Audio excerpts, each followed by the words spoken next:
Wait, why does everyone respect Raphael so much? Well, he's part of the trinity of extraordinary Renaissance painters, alongside Michelangelo and Leonardo da Vinci. But Raphael's praises are of a special kind. As we have just seen, everyone always talks specifically about the evanescent, almost divine quality of his graceful paintings. His work is revolutionary, but not to the extent of Leonardo's, and the dramatic force of his paintings pales in comparison to the one present in Michelangelo's work. That's because Raphael's fame stems from other qualities in which he was indeed unrivaled, both while he was alive and after his death. He attained the peak in what comes to serenity, balance, and harmony. But how did such an artist come to exist? What was his upbringing like? And through which ways did he infuse his paintings with such qualities? Accompany me to understand how the Renaissance movement came to life in the form of Raphael. Raphael was the son of Giovanni Santi, a competent painter. But sadly, he became an orphan at only the age of 11. But before his death, Raphael's father had already set up his son as an apprentice in the workshop of Pietro Perugino, an extraordinarily successful painter of the time. Perugino's style was soft and gentle, as you can see. The problems the Renaissance artists of the 15th century had faced, like mixing gracefully the use of perspective with a harmonious composition, did not appear to be much of a challenge to him. This is the place where Raphael was trained. You can easily see the influence Perugino's style had in his pupil.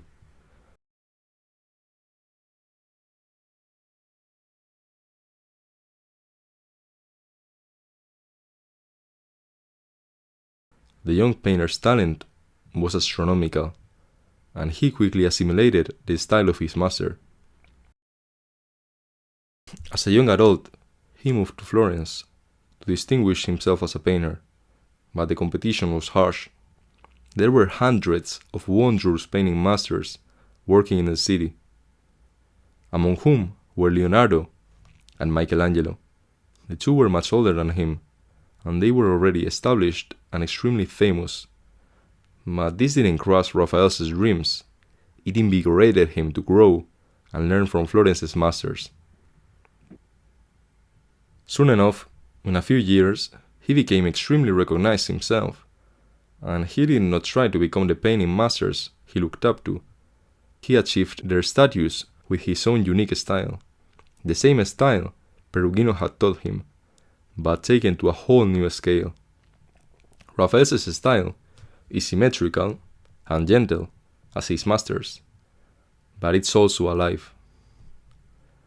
Raphael's paintings are so effortless that it almost seems like they were always like that, as if they were never painted in the first place. His work is just simple in the best possible meaning that word can have. True simplicity is often the hardest thing to achieve, and Raphael certainly did. Everything confers a sense of perfect equilibrium, but the most amazing thing about that is that this equilibrium does not feel fake. It does not look like he sacrificed any particular thing to achieve it. Take, for example, his self-portrait. It's stylized, and the background appears almost dreamlike. You get the impression that you are witnessing the idealized image that someone who knew him had in their mind. But at the same time, it's extremely realistic. You can almost smell him. You can picture his next movements. That's the magic of Raphael. He is sincere. And he is also a genius when it comes to composition. This can be better appreciated when you see the giant frescoes he created in the rooms of the Apostolic Palace in Vatican City. You can take, for example, one of the most famous, the School of Athens.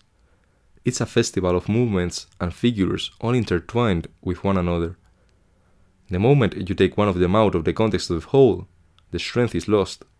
Its global composition is like a big melody. In the Triumph of Galatea, another one of his frescoes, this harmony is even more obvious. Each figure corresponds to another. Each movement is backed by a symmetrical counter-movement. Everything feels like a real moving scenario. A captured instant, like a photograph of a chaotic party. But Raphael manages to obtain that quality without losing the ethereal, everything in its place feel that a representation of a mythical event should possess. Raphael obtained perfect composition, but not at the cost of free movement. If you have paid attention to the paintings displayed throughout the video, you have probably noticed how all of Raphael's figures share a certain appearance. That's because it's true. Raphael once said that he did not use models to paint his Madonnas, he just followed a certain idea that had been formed in his head. Raphael, just as Perugino, his master, had abandoned the faithful representation of the world in order to substitute it with an idealized version of it.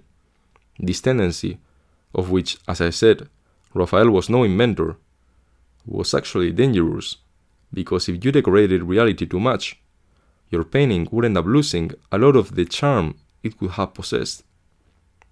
But Raphael wasn't a victim of this. Again, he followed an existing tendency and managed to walk through a thin line where he got the best of both worlds. He idealized reality while maintaining the entirety of his sincerity.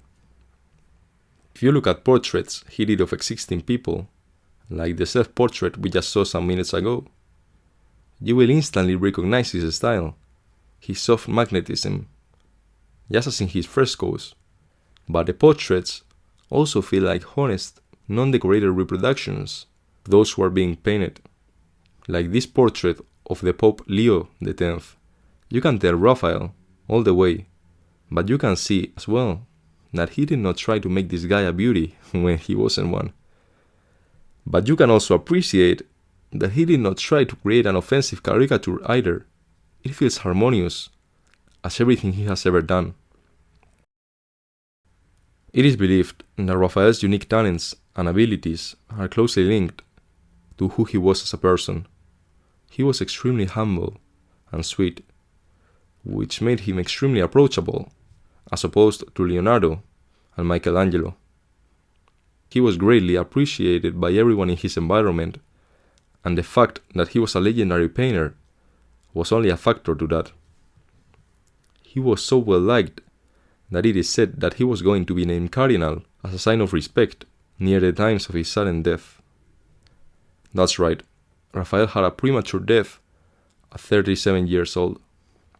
But those 37 years were more than enough for the Prince of Painters to give us his legacy.